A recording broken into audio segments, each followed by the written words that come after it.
Do you see that dynamic and how Satan gets us? It's you lack. Yes. Right? Right.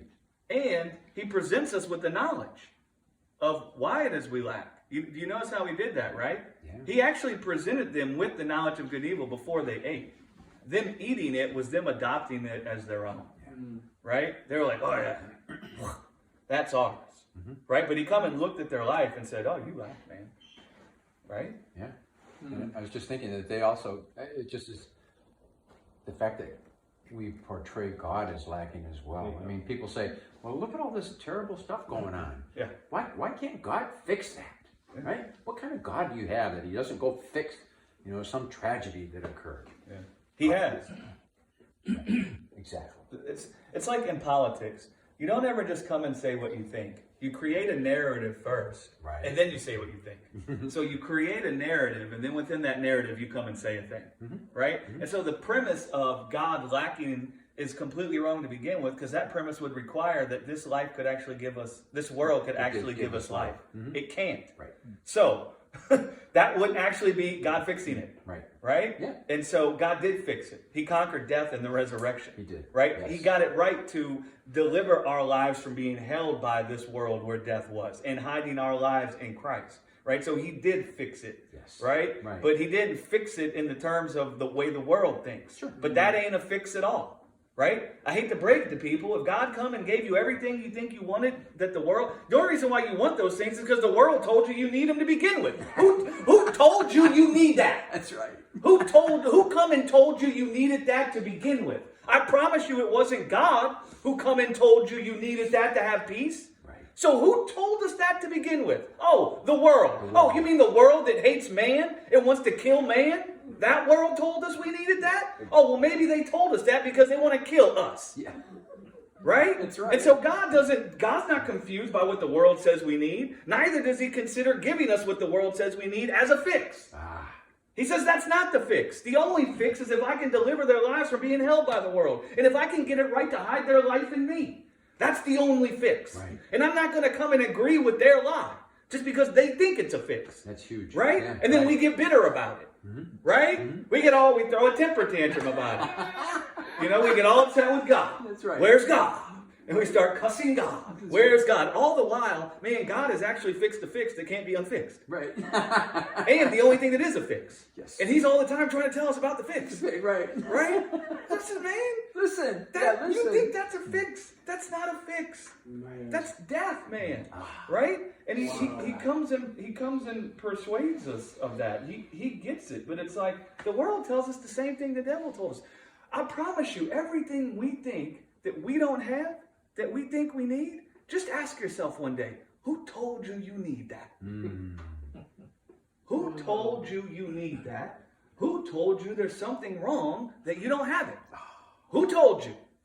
Right? Wow, and when you get the answer, it's like, well, it's not God. That's right. That's right. Well, at least let the conversation begin. You could find great salvation come to your house if you could even just stop and consider what I just said. Yes, totally. And you could just stop and consider, yes, who told me that's what I need for peace? Yeah.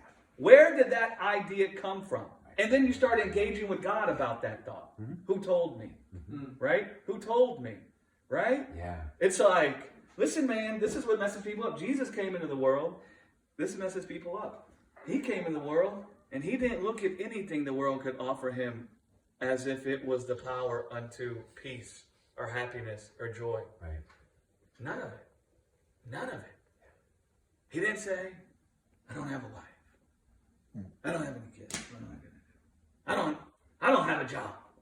I'm not saying it's bad to work. Please understand what I'm saying. I'm talking about the premise of judging our lives by what the world says. Jesus came into the world and he didn't hear any of that.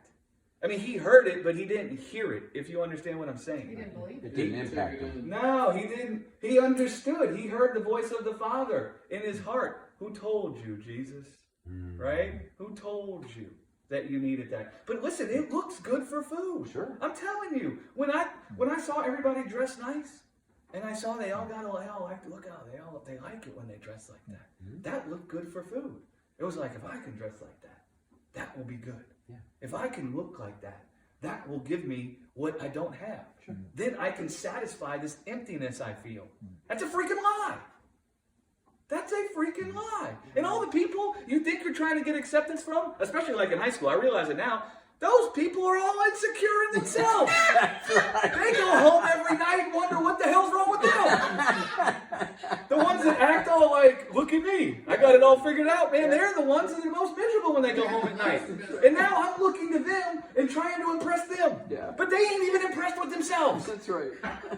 Oh man, we're all in the same place, right? Yes. Then what happens is everybody gets knocked down to the same place, and you realize, wait a second, they ain't figured nothing out. They ain't got something I don't have. That don't mean that they suck. It just means that I was wrong in concluding that they have something I don't have, and if I can conform myself to their image, then I'll have what I don't have. Which is what happens, right? We try to conform ourselves into whatever image we say is the image that has life. And then we set about to build ourselves in that image, right? We have an image in our heart that we say is life. And then we set about to try to paint ourselves in that image so that once we get it going, we can behold it and say, I have life. But listen, man, I'm more disciplined than most people, right? I painted the image. I went all the way. I didn't quit halfway through. I painted the whole freaking image. And I sat there and looked at the image I painted that was in the likeness of everything I said I needed to have life. And you know what? I was still empty. And I was more empty than I'd ever been.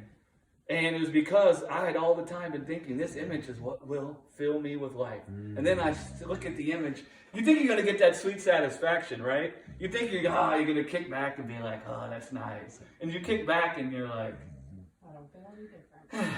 Sound like the whole book of Ecclesiastes. yeah. I was thinking Romans 12 It too, really but is, man.